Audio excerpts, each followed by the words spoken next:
ছোট্ট এই দোয়াটি পড়ে ঘুমিয়ে যান, সকালে উঠে ফলাফল দেখুন। দোয়াটি একদম ছোট্ট, আমি যদি বলি আপনাদেরকে, বলে হুজুর কমন দোয়া, আমরা তো সবাই পারি। এই জন্য ছোট্ট এই দোয়াটি পড়ে আজ রাতে ঘুমিয়ে যাবেন, সকালে উঠে ফলাফল দেখবেন ইনশাআল্লাহুল আজিজ।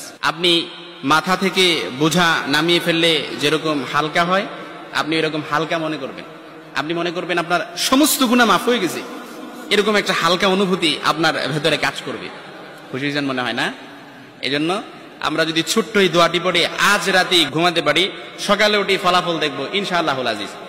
আমি যদি আপনাদেরকে হাদিসের টেক্সট শোনাই, হযরত যায়েদ রাদিয়াল্লাহু তাআলা আনহু থেকে বর্ণিত, রাসূল সাল্লাল্লাহু আলাইহি সাল্লাম বলেন, হাদিসের স্পষ্ট নারেশন হচ্ছে, যে ব্যক্তি রাত্রিবেলা 3 বার এই দোয়াটি পড়ে ঘুমিয়ে যাবে, সকালে উঠে আল্লাহ তাআলা তার সমস্ত গুনাহ মাফ করে দিবে। সুবহানাল্লাহ বাড়িতে যায় বললেন। এইজন্য আজ রাতেই যদি এই দোয়াটি পড়ে ঘুমাতে পারেন, সকালে উঠে ফলাফল দেখবেন ইনশাআল্লাহুল আজিজ। দোয়াটি আমরা সবাই পারি, তবে আপনাদের মনোযোগ আকর্ষণ, আপনারা একটু আমার দিক অ্যাটাচমেন্ট বাড়ান। আমি আপনাদেরকে বলতেছি, সবাই পারি, আমার সাথে একটু ঠোঁট মিলাবেন।